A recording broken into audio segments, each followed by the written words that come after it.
What is up, everybody? It is Nintenjoel here once again, and it is time for a discussion video. This is a video I've been wanting to do for a very, very long time. It's probably going to be a long one, so grab something to drink, grab something to snack on. It is time for my favorite RPG for every system that I collect for. Now, keep in mind, this is my list. This is not a definitive list of, like, what is the best game, arguably, for every system. It's my personal favorites. Nostalgia is involved with some of them, and there are some consoles I just don't collect for, such as Nintendo 64, which I would name Ogre Battle 64 is my favorite RPG on that system, one of the few on that system. I don't collect for 32X, and I don't even think there is an RPG on 32X.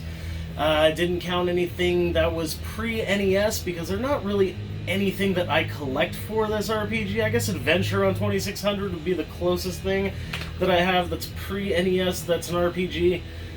But going from NES on, there's a lot of systems I collect for, so we're going to go in 5 kind of stacks here. We're going to go with NES consoles, NES handhelds, Sega stuff, PlayStation stuff, and yeah, I guess there's a 5th one. It's underneath the PlayStation stuff, and just a couple random systems. Those include Xbox 360 and boopity boopity boo TurboGrafx 16. So let's just get started before this video ends up being a freaking hour long. Let's just do this. All right, starting with Famicom. Actually, this is a repro, so it fits in an NES and it works on my Retron. But this is Sweet Home for Famicom.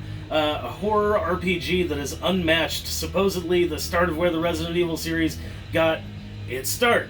And if you don't know, there's actually a movie of this. It should still be available on YouTube. It's pretty cool. This video game is really cool. Actually crazy story, actually dark, and a weird atmosphere where you're never safe kind of anywhere. You have 5 party members and you have to interswitch between 2 groups and explore this crazy mansion and figure out its dark secrets.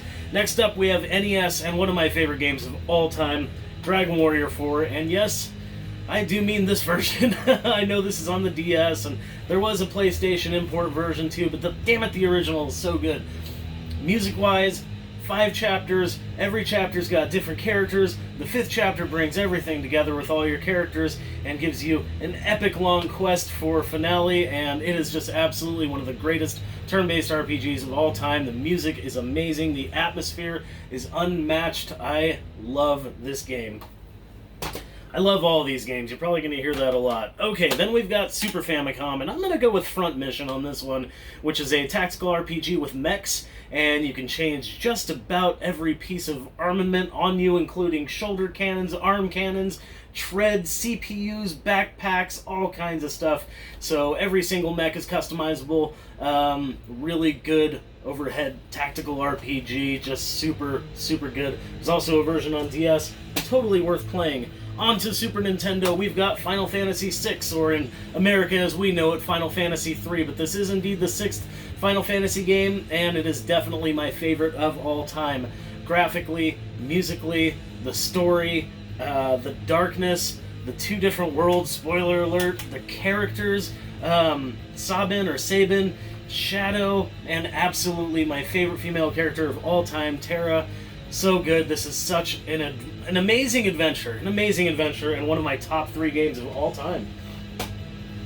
Then we've got GameCube, and this one's kind of interesting. I wasn't really sure if I was going to choose this or another one, but I went with this. Paper Mario: The Thousand Year Door, and this is just a fun, super fun, side-scrolling RPG. It's just, oh my god, it's so much fun. I haven't played this in a long time. Just picking this up makes me want to play it, and it is just amazing in presentation. Again, graphically, musically, the whole atmosphere of it is just so Mario. It's humorous, it's fun, the pacing is great, the difficulty's awesome. It's nothing that's gonna, make you freaking throw a controller through your TV. It's super fun. It's just one of those games that's absolutely got it all. And then we move on to the Wii, and definitely a good one. Definitely a good one. I feel like this should be re-released on Switch, and maybe one day it will, but Muramasa, the Demon Blade, definitely a cool one. A colorful, absolutely fantastic game. with an art style that's almost unmatched. It's just beautiful. The setting sun, everything about this, all the screenshots. Go check it out if you've never checked out Muramasa the Demon Blade. But it's a side-scrolling RPG, and yeah, all kinds of crazy combo attacks and slashing in the air and just craziness. This is absolutely worth owning a Wii for. Then we move on to the Switch. And the Switch is kind of a funny one. There are other RPGs that I've played that are exclusive to it, but at the time, this was the exclusive version of this, and it is the one I spent the most time with. Dragon Quest XI, Heroes of an Elusive Age, Definitive Edition, S, I guess, but yeah, this one with a crazy, like, 16-bit version, you know, and I played this before the PS4 version came out, which was recent, I guess, that it got the Definitive Edition, but this is a great RPG, absolutely one of my favorites on the system, my favorite on Switch, and definitely a long story. I spent 151 hours on this, so yeah, definitely fun. During the end, I got really frustrated just trying to collect some items and stuff, but overall, a really, really fun journey. Okay, moving on, we're going to go to Nintendo handhelds here, and I do collect for pretty much all of them, so let's get going. We've got, I'll take it out of the case so you guys can actually see it. We've got Final Fantasy Adventure, which is Seiken Densetsu, right? Right? Yeah, it's the first mana game, basically, but they called it Final Fantasy here, and it is really, really fun. Overhead, you know, adventure RPG, action RPG, and super, super good. You know, really scaled back, and not anything complex, nothing crazy noteworthy, just the nostalgia, the music, the soundtrack for it's really good, and just combat in general, and just the way the world opens up. It's just a really fun time. And then as far as Game Boy Color, we've got an awesome game here, Revelations: The Demon Slayer. This is a Shin Megami Tensei game, and it's a pretty cool, like, handheld, almost kid version of, like, a Persona game where you do capture demons and stuff, and I believe you breed them. I'm pretty sure you breed them on this. I haven't played this in a long time. But Revelations: The Demon Slayer is a really cool overhead, turn-based RPG with Pokemon-type mechanics where you're collecting demons and fusing them together, if I remember correctly. And it's just a lot of fun. It's not very hard. It's not very long. Give it a chance. It's pretty cool. It's kind of uncommon, though. And then, here's the one that I love to cheat on the most. It's the greatest because I get to include two games in one, but for Game Boy Advance, the absolute favorite RPGs on the system for me are the Castlevania RPGs, because all three of those are RPGs. You've got Circle of the Moon, which I'm streaming right now, by the way, if you guys are interested. I've been streaming Circle of the Moon and running through it pretty quickly. But then there's Harmony of Dissonance, and then Aria of Sorrow. And I do have the double pack here. So this is my favorite RPG on Game Boy Advance. I get two, and it is legit my two favorites.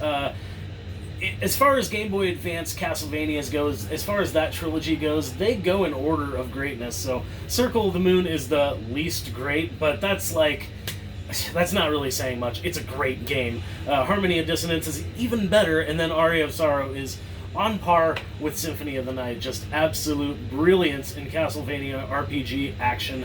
So good. I love the system for how you get your magic and how you can equip weapons and items, and experience system. It's exactly an RPG. In fact, I'd say it plays something similar to Muramasa, where you've got a side-scrolling RPG, you can equip all this stuff, blah, blah, blah, blah, blah. So, nice one to cheat on. I get two of them. Aria of Sorrow, totally worth your time. All three are, but Aria of Sorrow, if you have one of those to play, it's that one. Radiant Historia on DS. This one, when I first played it, I don't know why. When I ordered this, I knew this was going to be great. I absolutely knew this was going to be a great game. And allow me to spend a few minutes on talking about this one, because I don't really get to talk about it too much. But Radiant Historia I got right when it came out. Came with the soundtrack and the box and everything. And once I started it, the soundtrack, the way you play, the atmosphere, the battle mechanics. Oh man, the battle mechanics. Combat is so fun. It takes place on this grid for your enemies, and you can move an enemy into another enemy's square, and then the next person that attacks will hit both enemies, and you can rack up combos, so you can pull one enemy from the left, pull another enemy from the right, pull another enemy from behind, and they've got 4 enemies on one square, and then your next dude does a super attack and hits them all, wipes out the screen. You know, it's absolutely addicting combat, not to mention 2 timelines that you have to fix. It doesn't It doesn't feel like Chrono Trigger, though. A lot of people say it's like Chrono Trigger. It's not like Chrono Trigger at all. Combat's not the same. Atmosphere's not the same. Music's not even close. It's totally freaking different. The only thing that's the same is there is a time system on here. But I really like this time system with the book and the timelines. Anyways, I know I've gone on about this one longer than any other, but this is my highest recommendation as far as an RPG goes. If you've never played it, this is the one. Okay, 3DS. So this could have gone a different way, and I could have done some different things and rearranged some stuff, because this could have been a PS2 one, but then the PS2 one would have been different. So this is what we did. Dragon Quest VIII on 3DS. Definitely a great version, actually. Great version. I've been playing this a little bit, and I love it. This is arguably the best Dragon Quest. If I wasn't using nostalgia goggles, maybe 4 might not be my favorite, and maybe it would be 8 instead. 8 is definitely my second favorite, but arguably this is the best Dragon Quest game out there, and then maybe 11. But yeah, this is a really good game. If you haven't played 8, man, this one was a game changer. This is the reason I bought a PS2, the original version, and then playing it in handheld on my big 3DS is just awesome. It's super sweet. So this one definitely gets the title for best on 3DS RPG-wise. And then we're going to move on to some Sega stuff. Definitely some cool stuff. I've been playing Phantasy Star 2, actually. I'm near the end. Well, not near the end. I'm probably like 2/3 to 3/4 of the way through. But getting there. But speaking of Phantasy Star, Sega Master System, my favorite RPG for sure is Phantasy Star. I beat this recently and just had a blast. Such a good time. The 3D dungeons, the absolutely killer music, and even sound effects. Just the Sega chip making the sounds on this freaking game is just amazing. It's so good. And then the battle animations, that was like unheard of back then. It was really ahead of its time. If there's one game that I would say was ahead of its time on this list, it's probably this one. It was just insane. If I would have played this instead of Final Fantasy and Dragon Warrior 1, I probably would have been more of a Phantasy Star fan than Final Fantasy and Dragon Warrior, but unfortunately, despite knowing about this for years and years and years, I didn't play it until I was an adult. But great RPG, turn-based, amazing. A little cryptic, a little grindy, maybe not even a little grindy. All the Phantasy Star games, 1 through 4, are very grindy, but yeah. And then Genesis, man, this is an easy choice. You probably are thinking, man, if it was Phantasy Star on Master System, it's probably going to be a Phantasy Star on Genesis. Nope. Shining Force. Oh my god. This was the tactical RPG. This and this. These two games were the ones that got me into tactical strategy RPG. What are tactical RPGs? Yeah. These two games, but especially Shining Force. God, I can instantly recall the town music right now.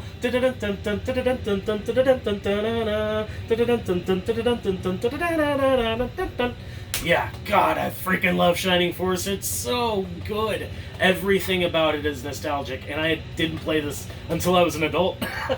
But everything about this screams nostalgia, and God, just even thinking about this game makes me want to play it. There's also an upgraded version with new graphics and stuff like that on the Game Boy Advance, which is really fun as well, with some new characters, but man, nothing really beats the original. It's so damn good. And then, sticking with Shining Force, we've got Shining Force CD here for Sega CD. Absolutely. There's nothing different to talk about as far as with these two games, so I'm not going to bother. This has both episodes of the Game Gear Shining Force games, of which in America we only got one. The other one stayed in Japan. If you want to play both in English, here you go. Unfortunately, extremely expensive game, and yeah, I'm probably ditching my Sega CD stuff at some point, because once I play it a little bit more, I don't really play it much anymore. I don't really play any Sega CD stuff anymore. They're just fickle and weird, and they're expensive, and they're just taking up space on my shelf. But God, if there's going to be one regret about me getting rid of the system, if I do, it's going to be this one. It's such a great game. Emulate it if you can. And then we've got Sega Dreamcast, which is hilarious. I own one Dreamcast game. One Dreamcast game.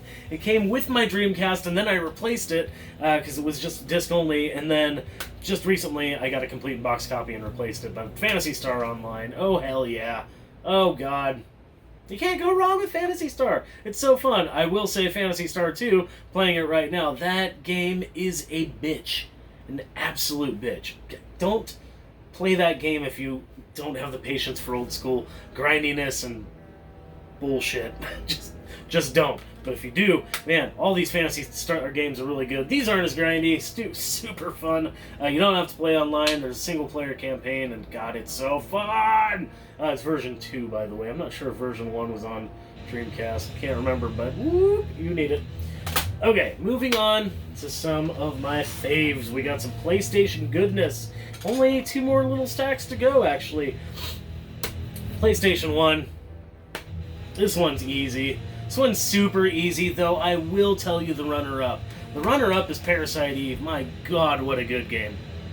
Not a good game. What an absolutely magnificent beast of a game. So good. But it is beaten by Castlevania Symphony of the Night for every reason imaginable in the entire universe. Graphically, musically, gameplay-wise, atmosphere, intro, outro, cutscenes, in between, crappy voice acting, bosses, enemies, leveling up system. Every single thing about this game trumps every single game on the PlayStation 1, in my opinion. This is the ultimate PlayStation 1. And now, you guys know my top 3, because this is the third one. Dragon Warrior 4, Final Fantasy 6, and Symphony of the Night. Oh yeah. PlayStation 2, this one was kind of hard. Like I said, the Dragon Quest 8 thing could have gone a different way, and it could have maybe been Castlevania Curse of Darkness. It could have even been Baldur's Gate Dark Alliance 2. There's a lot of PlayStation 2 games I really like, despite the fact that there's a lot of PlayStation 2 games that I haven't touched.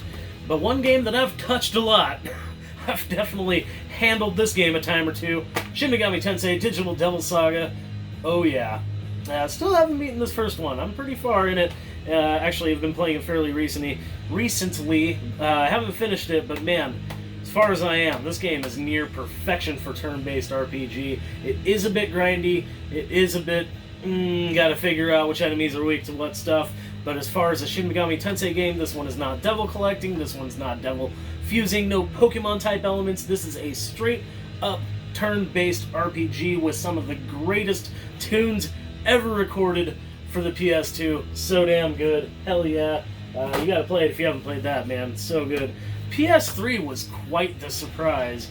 I was like, man, it can't be that. Like, I never even talk about these games. I was so skeptical about these games, and then I played this, and this was like a couple years ago, and I was actually really surprised. I think the RPG that I've played the most on PS3 and enjoyed the most was actually Fallout 3. What? This doesn't sound like a Nintenjoel game, but for some reason it is, and I've been craving to play this again. I haven't played it a ton, but I have played it a bit, and it was really, really fun, and it's one of those games that I just kept thinking about.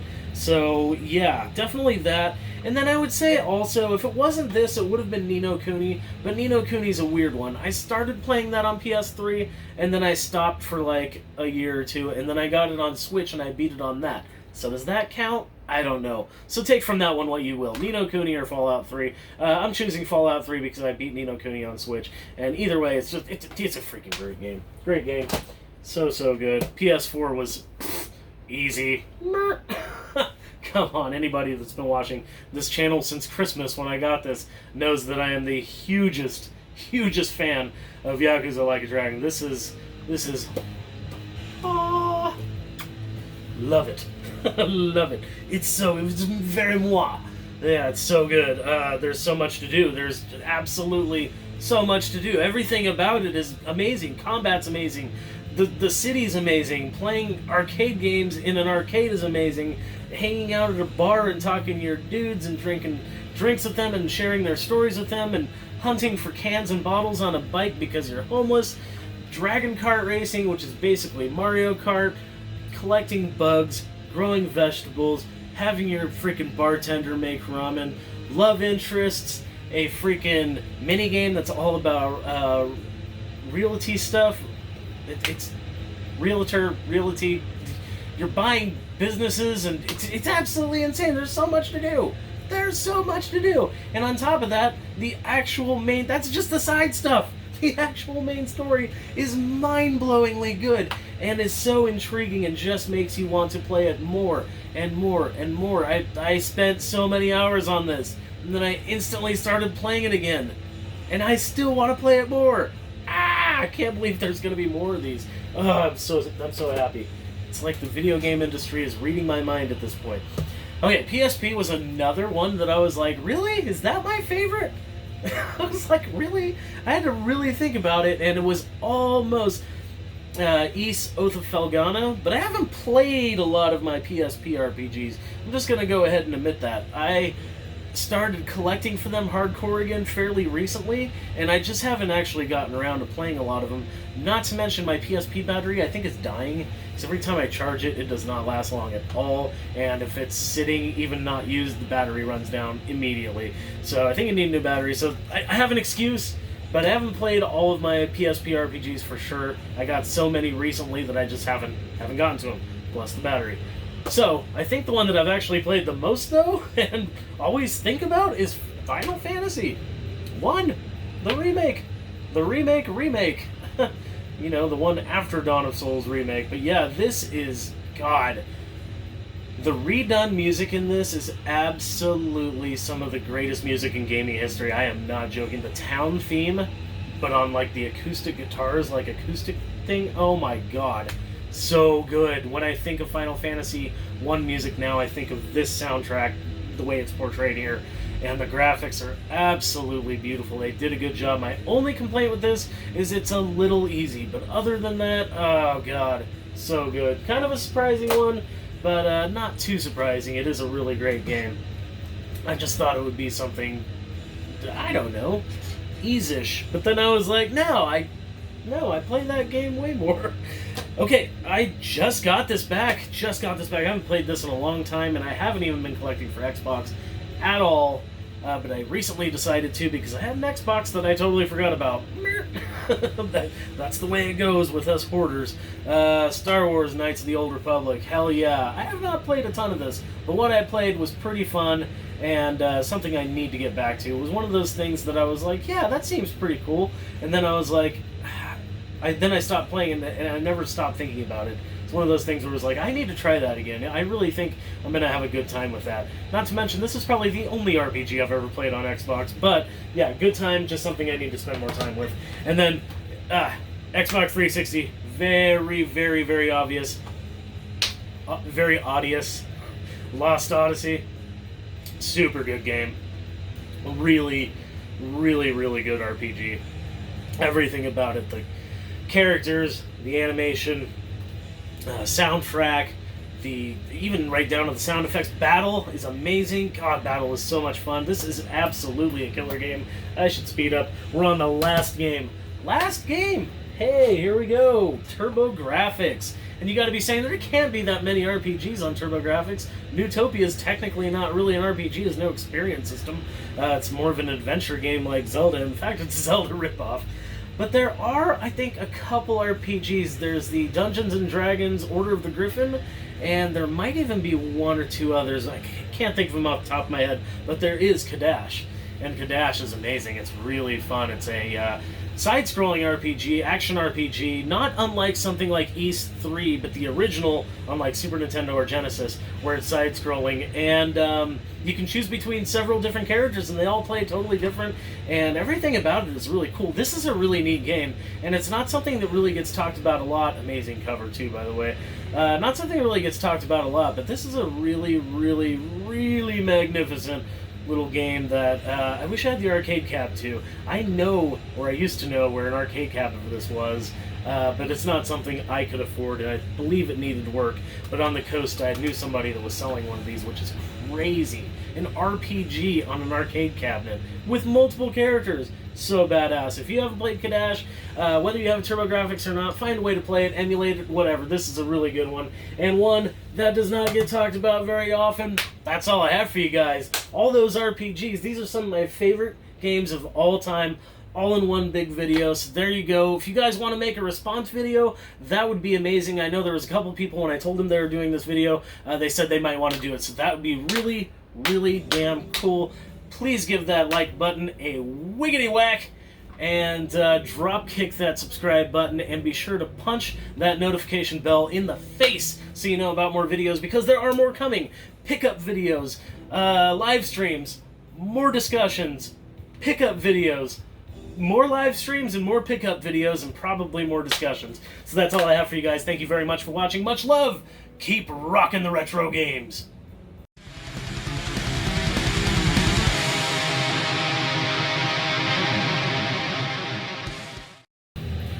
What is up, everybody? It is time for another discussion video. Blah, blah, blah, blah, blah, blah.